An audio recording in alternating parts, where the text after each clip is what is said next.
Okay, let's go. What? Well, getting ready. Get ready with me.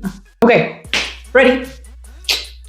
Hi, folks. How you doing? I'm Lau, or you can call me Lauren, my other English version name. I'm your teacher of English from Argentina, Buenos Aires.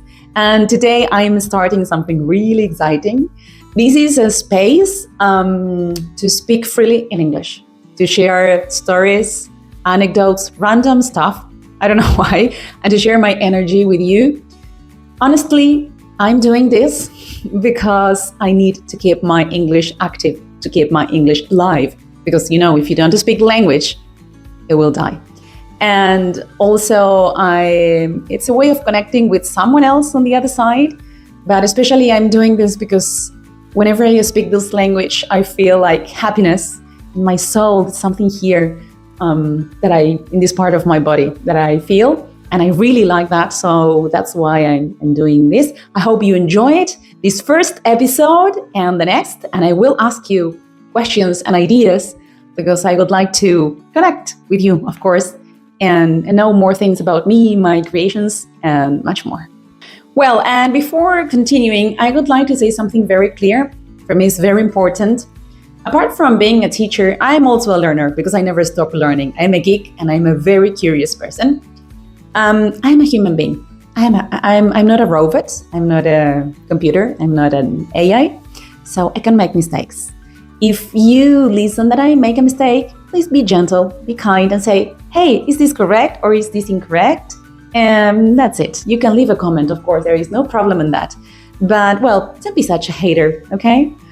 Because this is what I always say to my students. Mistakes are part of learning, are part of life. So if we are pointing at someone or not being that kind, saying, you say this and you say so, people get afraid of speaking, maybe, of committing mistakes. And mistakes are very common and normal. And you can learn from mistakes. And I'm sure we learn more effectively from mistakes than, I don't know, reading a book or studying any other thing, because we don't want to commit, again, the same mistake. I'm very talkative. I speak very fast, not only in Spanish, also in English. So sometimes that's why I make mistakes.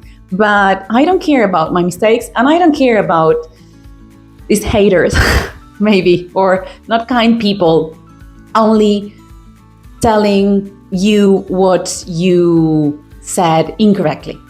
I mean, I get accustomed to them, to the comments, to that people.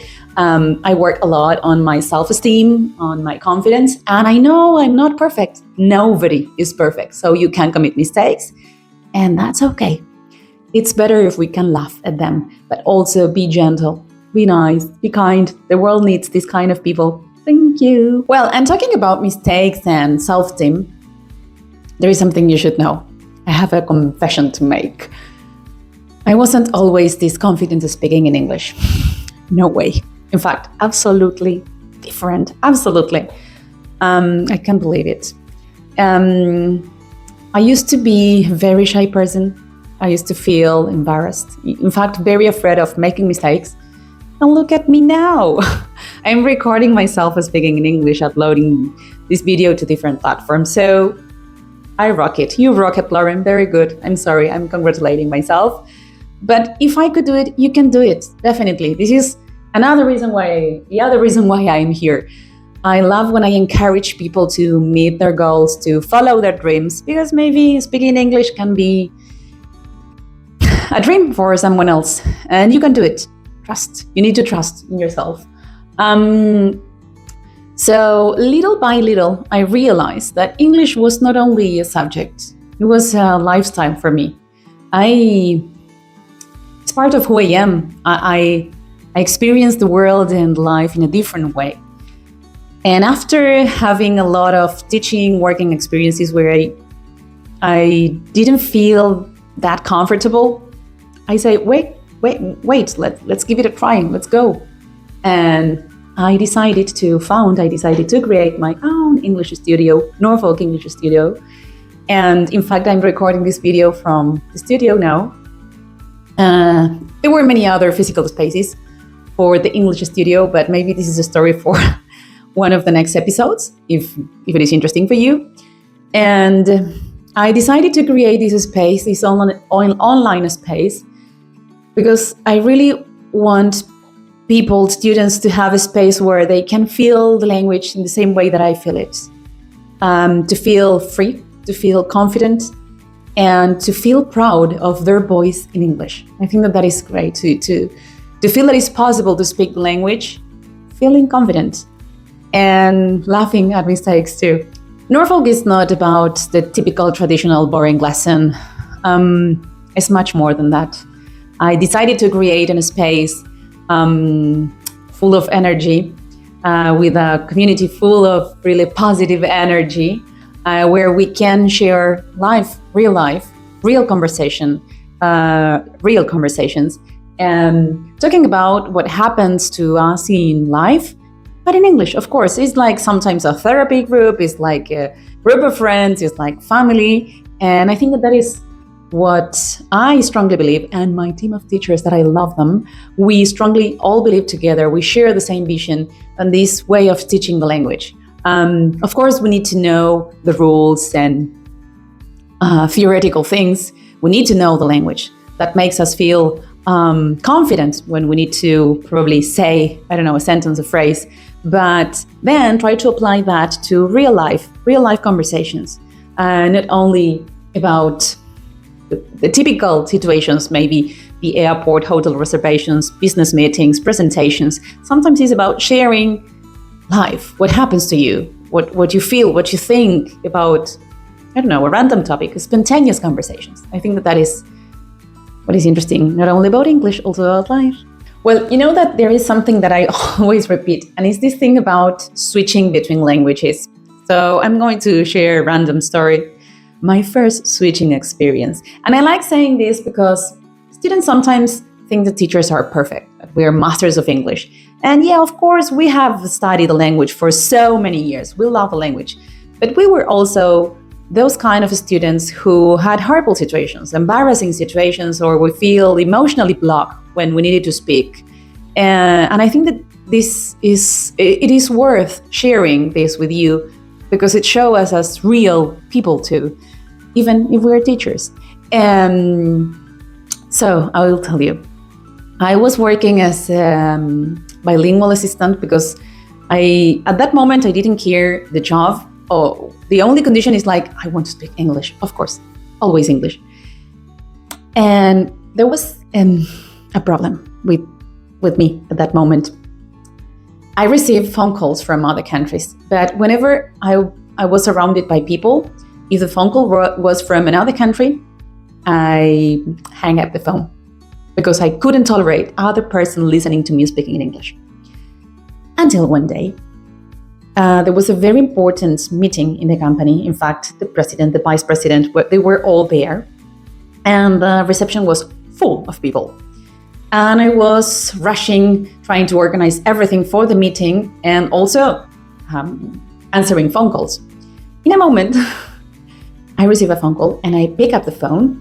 It was a phone call from Brazil. I didn't speak Portuguese. I don't speak Portuguese now, so English. And I say, okay, I need to speak English. And the reception is full of people, and I can hang up the phone. What am I going to do? Okay, forget. Without thinking it too much, I started speaking in English. It was the worst moment of my life. I felt that I was going to die. I was sweating, and I was completely red, because I could notice that that group of people started to turn around and look at me. And I don't know if they started comment to each other something. And I say, oh no, my God, my English is horrible. Today I'm going to be fired, I'm for sure. Well, I transfer the call and I continue with my working day. It was a part-time job. So when I finished working, my boss called me at her office. And I said, okay, for sure, I'm going to be fired. And I remember, again, that moment of, okay, my first working experience is going to be my first firing experience. And I entered at her office, and I remember my boss, she was a very strict woman.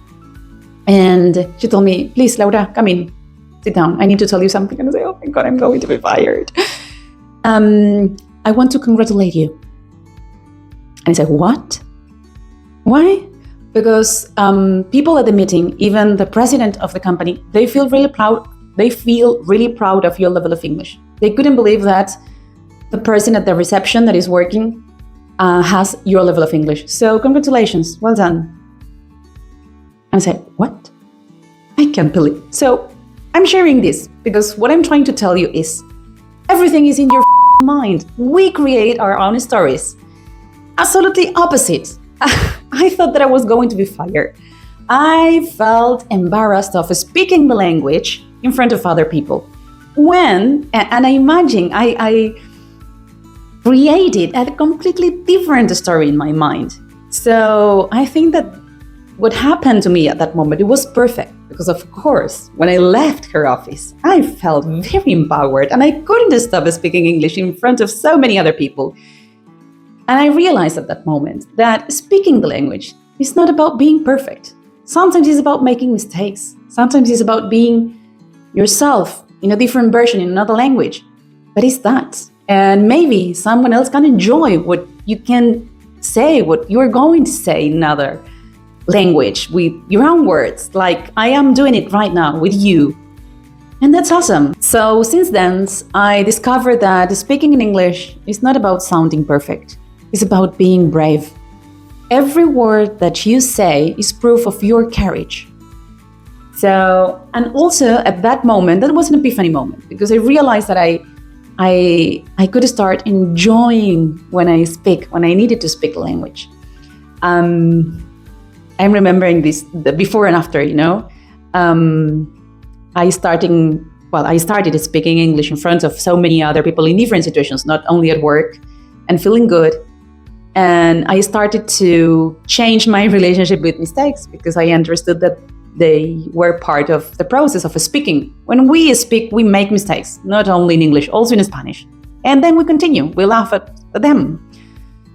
So I think that it's a really nice story time to share with you, to encourage you to do it, to speak the language, enjoying it, feeling brave, having the courage of making mistakes, in fact, and not something perfect, because that doesn't exist. And if you reach to this part of the video and you're listening and paying attention to the teacher or to me, to Lauren, I just want to remind you that your voice in English deserves to fly.